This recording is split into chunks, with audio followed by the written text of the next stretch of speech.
East and West, Europe and Asia, Christian world and Muslim world, so many things together that can meet here in the name of Mary. As the years passed after the crucifixion of Jesus Christ, accounts of Jesus' life changed because of oral tradition and alterations in the scriptures. This resulted in many conflicting beliefs about Mary's death becoming widespread.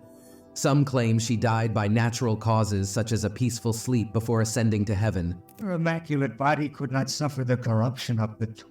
Her divine Son has taken her up into paradise with him. A few believe she did not die at all and merely ascended, and others are convinced she died in places like India, not Jerusalem. She was there for the other apostles and for the holy men and women who were fleeing persecution. For decades, each Christian group and country upheld their different beliefs until recently, when scientists finally found her actual resting place, a tomb that has been sealed for years. This discovery has made Christians question what they've always believed, what is true and what is not. Join us as we reveal how the Virgin Mary truly died and what was just found in her tomb. The tomb in the Kidron Valley. In the Kidron Valley, near some famous religious sites like the Garden of Gethsemane and the Church of All Nations, there is a holy tomb that many Eastern Christians have revealed belongs to the Virgin Mary, the mother of Jesus. After being sealed for thousands of years, the world was expectant of what would be found inside. Well, I think that's it, isn't it? That's not the entrance to the tomb. We're in the tomb. When it was finally opened, it was completely empty. The books that claimed the Virgin Mary did not ascend to heaven have now been proven wrong, while the Christian beliefs that Mary went up to heaven with her body alive and intact seem to explain why no trace of her was left in the tomb. These Christian beliefs call this the Assumption, but as if to spice things up, there are some strange differences in how each Christian belief thinks about Mary's life and death, especially Catholicism and Eastern Christianity, and they are so contrasting that it's a very interesting thing to talk about. We're standing outside the Church of the Sepulchre of St. Mary here in Jerusalem, the place where it is traditionally believed that Mary's Assumption took place. First off, Catholics believe Mary never died in the first place, while Eastern Christians think she did die, but was buried and then came back to life on the third day, just like Jesus. After that, she went up to heaven. The Assumption of Mary is one of 4 important beliefs about Mary. The Pope, Pius XII, officially announced this teaching on November 1, 1950, in a document called Munificentissimus Deus. This teaching is connected to another important belief, the Immaculate Conception, which says Mary was born without sin. Both of these beliefs are based on the idea that Mary is the mother of Jesus, who is considered the Son of God. The Assumption of Mary doesn't specifically say whether Mary died or not, but rather that she was taken up to heaven. The Eastern Orthodox Church has a similar belief, called the Dormition of the Mother of God, which means falling asleep. This belief is not considered a dogma or official teaching in the Eastern Orthodox Church, but it is still an important part of their tradition. Pope Pius XII wrote a letter called Munificentissimus Deus, where he said that he hoped believing in Mary's Assumption would make people's belief in their own resurrection stronger. He wants people to know that just like Mary's body was taken up to heaven, our bodies will also be resurrected and taken up to heaven. There are different stories about where Mary's Assumption happened, and we'll get into that later in the video. But before that, did you know that around the 7th century, a new story circulated about Mary's Assumption? This story says that one of Jesus' apostles, often called Thomas, wasn't there when Mary died, but when he finally arrived, they opened her tomb again and found it empty, except for the clothes she was wearing. This story was later told and retold, and some versions even say that Mary dropped her belt down from heaven to Thomas as proof that she was taken up to heaven. This story is shown in many paintings of Mary's Assumption. The teaching about Mary's Assumption spread throughout the Christian world, and people started celebrating it as early as the 5th century. The Emperor Maurice made it an official holiday in the Eastern Roman Empire around the year 600. Some scholars think that the stories about Mary's Assumption and Dormition, or falling asleep, can be traced back to ancient Christian books that aren't even part of the Bible we use today. Some scholars who study the Bible think that a group of Jewish Christians in Jerusalem knew stories about the end of Mary's life, which were passed down through word of mouth. They believe that these stories were shared during the time of the apostles or soon after, and that they are based on real events. By looking at these oral traditions, They are trying to show that the stories about Mary's Assumption and Dormition are true. But another scholar named Shoemaker points out that these stories are very different from each other and don't come from one tradition. Instead, they come from many different sources and have gone as far as evolving over time. Even the scholars who believe in the oral traditions agree that the belief in Mary's Assumption as we know it today is the result of a long process of development, rather than the original story itself. The story of Mary's Assumption first appeared in a book called the Liber Requiae Mariae, or Book of Mary's Repose, which was written in the 2nd or 3rd century. This book is not considered entirely trustworthy, and its beliefs about Mary are quite different from what most Christians believe. The old stories about Mary's Assumption are not clear and don't all agree on what happened. Some stories support the belief that Mary was taken up to heaven, while others don't. According to Stephen J. Shoemaker, there is no evidence that people believed in Mary's Assumption before the 5th century. The only exception is that Epiphanius of Salamis tried to find out how Mary's life ended in the 4th century, but he couldn't find any reliable information. Now here's where things get quite funny. It turns out the New Testament doesn't say anything about how Mary's life ended, and the early Christians didn't write any accounts of her death. Even though Epiphanius couldn't find any trustworthy tradition about how Mary's life ended, his writings show that people were already disagreeing about what happened to her. He mentioned 3 different beliefs. Some people thought Mary died a peaceful death, others thought she died as a martyr, and others believed she didn't die at all. Epiphanius also wrote that Mary was like Elijah, who was taken up to heaven without dying.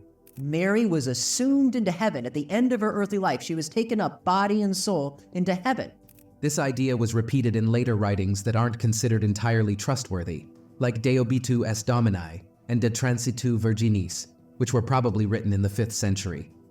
Other writers like Dionysius the Areopagite and Gregory of Tours also shared similar stories.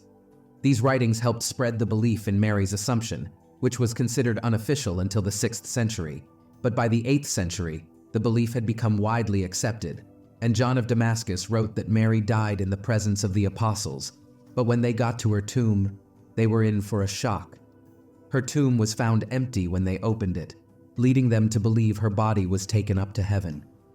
The celebration of Mary's Dormition, which was brought from the Eastern Church, arrived in the Western Church in the 7th century. Over time, the name of the celebration changed to the Assumption in some religious calendars in the 9th century. In the same century, Pope Leo IV made the feast day more important by adding a vigil and an octave, which are special religious ceremonies. Later, Pope Nicholas I placed the Assumption on the same level as Christmas and Easter, which are 2 of the most important holidays in the Christian calendar. Then in the 12th century, a German nun named Elizabeth of Schonau had visions of Mary and Jesus that greatly influenced the Western Church's belief in Mary's Assumption. Later, Pope Benedict XIV declared that believing in Mary's Assumption was a reasonable opinion, and that not believing in it would be disrespectful to God. On May 1, 1950, a man named Gilles Bours, who claimed to have seen the Virgin Mary, told Pope Pius XII a message that he said Mary wanted him to share with the Pope. The message was about the Assumption of Mary, which is the belief that Mary was taken up to heaven. Pope Pius XII had been praying for a sign to confirm that this belief was true, and he took Gilles' message as that sign. 6 months later, on November 1, 1950, the Pope officially declared the Assumption of Mary as a dogma, which is basically a belief that is considered absolutely true by the Catholic Church. What makes the whole thing more complicated is that not all Catholics believe the same thing about Mary's Assumption. Keep watching because your belief might be one of them. More beliefs of Mary's ascension into heaven. Some Catholics believe that Mary died before she was taken up to heaven, but they also believe that she was brought back to life by a miracle before being assumed. This belief is called the moralistic interpretation. There are also some Catholics who believe that Mary was taken up to heaven without dying first, which is called the immortalistic interpretation. Others believe that she died and was then taken up to heaven, which is called the mortalistic interpretation.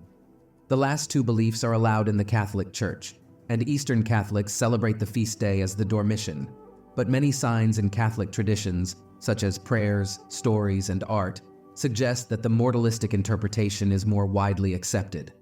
Remember that St. Pope John Paul II publicly expressed the mortalistic belief. The Catholic Church celebrates the Feast of the Assumption on August 15th, while the Eastern Orthodox and Eastern Catholic churches celebrate the Dormition of the Mother of God on the same date. Before the feast, Eastern Christians fast for 14 days to honor Mary's life and death. They believe that Mary died a natural death, but that her soul was taken up by Christ immediately. They also believe that her body was resurrected after her death and taken up into heaven, where she awaits the general resurrection of all believers. Protestant beliefs about Mary's Assumption vary, with some groups closer to Catholicism believing in a bodily Assumption, while most Protestants do not. In the Anglican tradition, there is also a range of beliefs, with some accepting the Assumption, others rejecting it, and some considering it a matter of indifference. Although the doctrine was largely absent from Anglican worship for many years, it experienced a resurgence in the 20th century among Anglo-Catholic groups who celebrated it under different names. Today, different Anglican churches celebrate a feast day on August 15th, but with different names and focuses. The Church of England honors the Blessed Virgin Mary without specifying the Assumption, while the Scottish Episcopal Church simply calls it Mary the Virgin. In the United States, the Episcopal Church celebrates Saint Mary the Virgin, Mother of our Lord Jesus Christ, while other provinces, like the Anglican Church of Canada, mark the day as the falling asleep of the Blessed Virgin Mary, which is another way of referring to the Dormition. For hundreds of years, the tomb of Jesus Christ in the Church of the Holy Sepulchre in Jerusalem has been covered with a layer of marble. But in October 2016, a team of scientists finally got to see what was underneath. They were working on a project to fix up the tomb in the church, and they were excited to learn more about this important place. When the scientists removed the marble, they found a lot of extra material underneath. They were surprised by how much was there. Now they get to study the original rock that Jesus' body was laid on, according to Christian belief. That's not all. According to the Christian faith, Jesus Christ was killed by the Romans and then placed in a special spot in a cave. This spot was like a shelf, carved out of the rock of the cave. This event happened either in the year 30 or 33. Christians believe that Jesus came back to life after he died, and when some women went to visit his body a few days later, they found that it was gone. The shelf where Jesus was placed is now inside a small building called the Edicule, which is like a little house. This building was rebuilt between 1808 and 1810 after it was damaged in a fire. Since 2017, a team of scientists from Greece has been working to fix up the Edicule and the tomb inside it. They are being led by a woman named Professor Antonia Maropoulou, who is in charge of the project. Scientists are very excited because they finally get to see and study a very important place that has been hidden under a thick layer of marble for so long. By studying the original rock of the tomb, scientists can learn more about what the tomb looked like a long time ago and how it has changed over time. They can also learn about how people have been honoring and respecting this place for a very long time. The scientists are using special tools and techniques to study the tomb and take detailed pictures and notes. This will allow people from all over the world to see and learn about the tomb as if they were actually there. The leader of the project, Professor Antonia Maropoulou, says that they are at a very important moment in their work and that the special ways they are used to study the tomb will help everyone learn more about this unique and special place. The church closed early. So many people who were visiting from other places were standing outside, confused, because they couldn't get in. Inside the church, there were lots of different people, like workers wearing yellow hats, monks wearing brown robes, priests wearing black hats, and others wearing special hoods. They were all gathered around the special tomb called the Edicule, trying to get a look inside. The tomb is usually dimly lit by candles, but this time it was brightly lit, showing off details that are usually hard to see. The special tomb is surrounded by a fancy building that was built in the 1800s. Right now, that building is covered in beams and safety tape.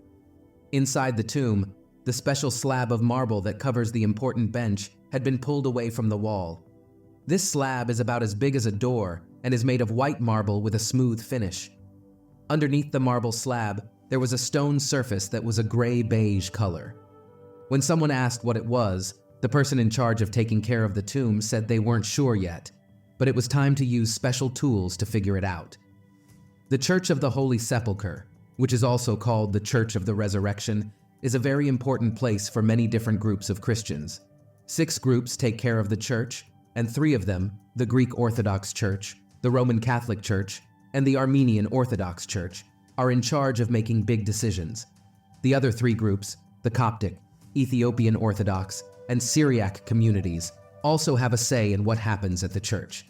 The church has some special areas that all the groups use together, and one of those areas is the tomb where Jesus is said to have been buried.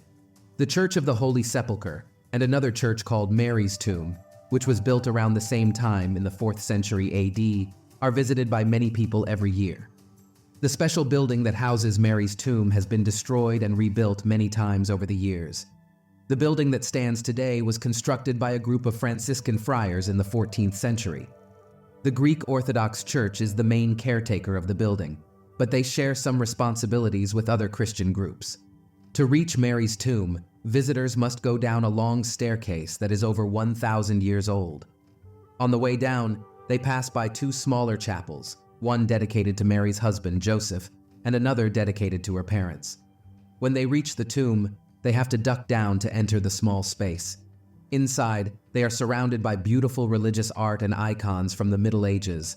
The atmosphere is peaceful and reverent as pilgrims come to pray and light candles. Before scientists finally found Mary's resting place, there were several spots believed to be where she was buried, and you won't believe how some traditions have justified their claims. Some places where people believed the Virgin Mary was buried. There are different beliefs about the tomb of the Virgin Mary. The Turkmen Karaits believe that Mary's tomb is in a town called Mary in Turkmenistan, which used to be named Mari. This belief comes from a tradition called Nestorian. Another belief comes from Christians in a place called Nineveh in northern Iraq. They think Mary's tomb is near a city called Erbil, and they link it to a mosque in a city called Mosul. The Ahmadiyya movement thinks Mary's tomb is in a town called Muri in Pakistan. They believe her tomb is now in a special place called Mai Mari da Ashtan. But if these places claim she died in their tombs, how did she get there? There are many stories and legends about the Virgin Mary's travels after Jesus' death. Remember the one involving Thomas we talked about that was circulating sometime around the 7th century? Well, the story didn't end there. It claimed Mary went to India with Thomas the Apostle, where she passed away in a town called Mari, which is now part of Turkmenistan. According to this story, Thomas was the only apostle who saw Mary's body rise to heaven, while the others were taken to Jerusalem to see her die. The story says Thomas was left in India until after Mary's first burial, when he was suddenly taken to her tomb and saw her body rise to heaven, leaving behind only her belt. The other apostles didn't believe Thomas when he told them what he saw, but later they found Mary's tomb empty, except for her belt. This story was often told with drawings and paintings during the Middle Ages and early Renaissance. There's another legend that says Mary traveled to the Middle East and died in a town called Mari, which, remember, is in modern-day Turkmenistan.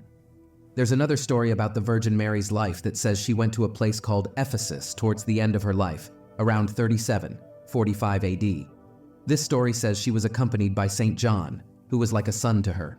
Some historians from the Renaissance period wrote about this trip, and local Christians believed that a small house near Ephesus was Mary's home. St. John wrote in his Gospel that Jesus, before he died on the cross, asked John to take care of his mother, and from that moment on, John looked after her. The book of Acts tells us that after Jesus' death, his followers faced persecution in Jerusalem. St. Stephen was stoned to death in 37 AD, and St. James was beheaded in 42 AD.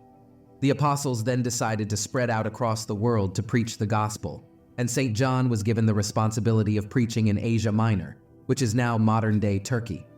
He likely took Mary with him to escape the persecution in Jerusalem. Two historical pieces of evidence support this story. First, the tomb of St. John is in Ephesus, and second, the first church dedicated to the Virgin Mary was built there. So up and down the ages, the church has had to deal with heresies. And in 428 AD, the bishop of Constantinople was Nestorius. In the early days of the church, buildings were only dedicated to people who had lived or died in that place, so this shows that Mary was indeed in Ephesus. The Ecumenical Council of 431, a very important meeting of church leaders, was held in this basilica in Ephesus to define the dogma of Mary's divine motherhood. The Council Fathers wrote about Nestorius, mentioning that he arrived in Ephesus where St. John and the Holy Virgin Mary, Mother of God, were.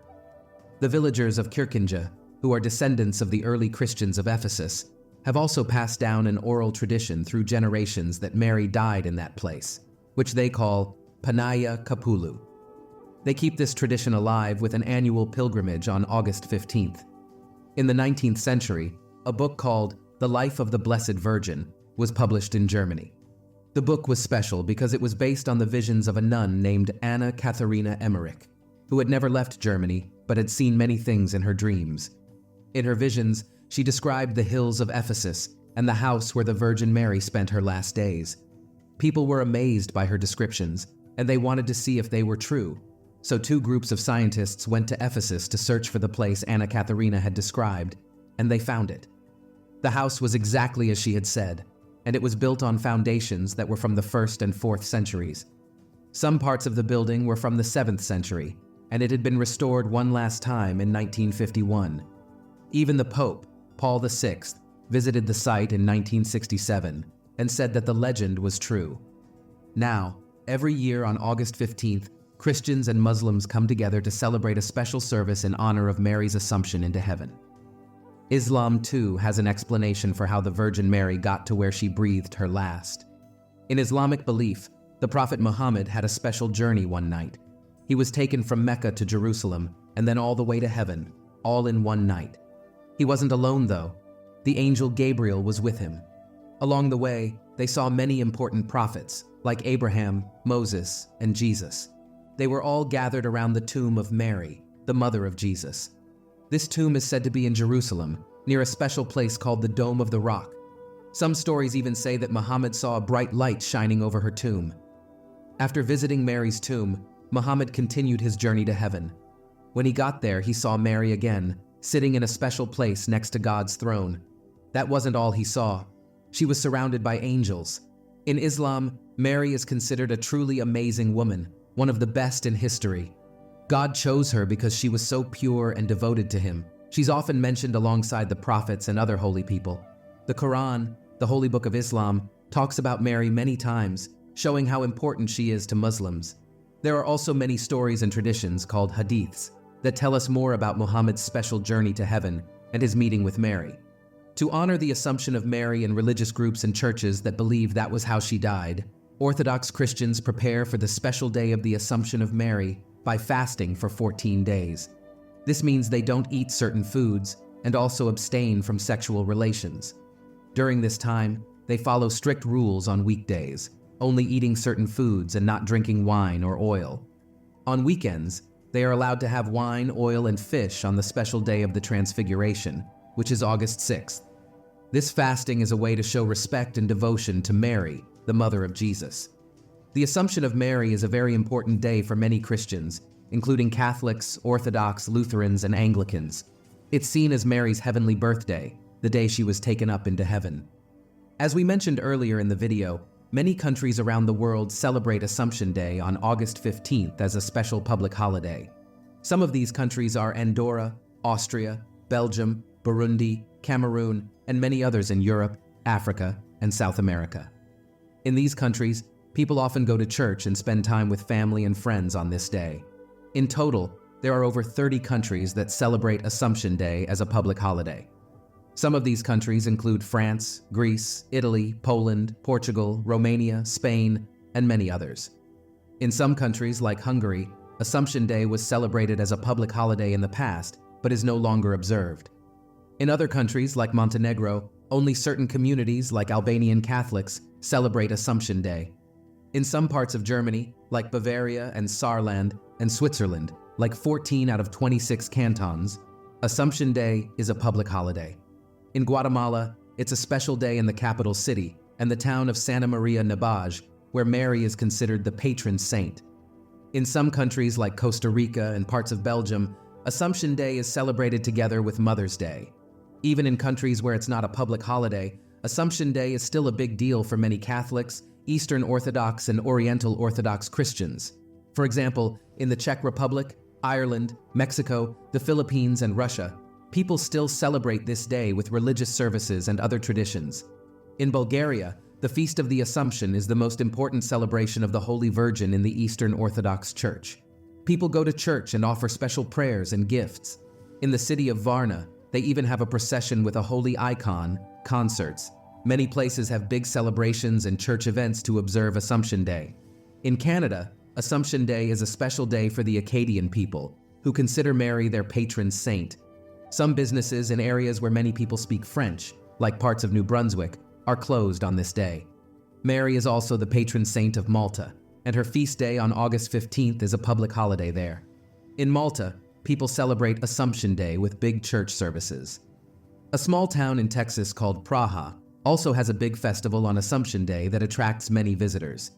Even though Assumption Day is important to many Christians, some churches don't officially use that name. For example, some Anglican and Lutheran churches celebrate the feast without calling it Assumption Day. In some Eastern Orthodox churches that follow the Julian calendar, Assumption Day is celebrated on August 28th instead of August 15th. Which of these claims of Mary's death and resting place do you believe the most? And do you celebrate the Assumption of the Virgin Mary? We would love to know in the comments. If you enjoyed watching this video, don't forget to leave a like, share it with your family and friends, and subscribe to our channel so you don't miss our next updates.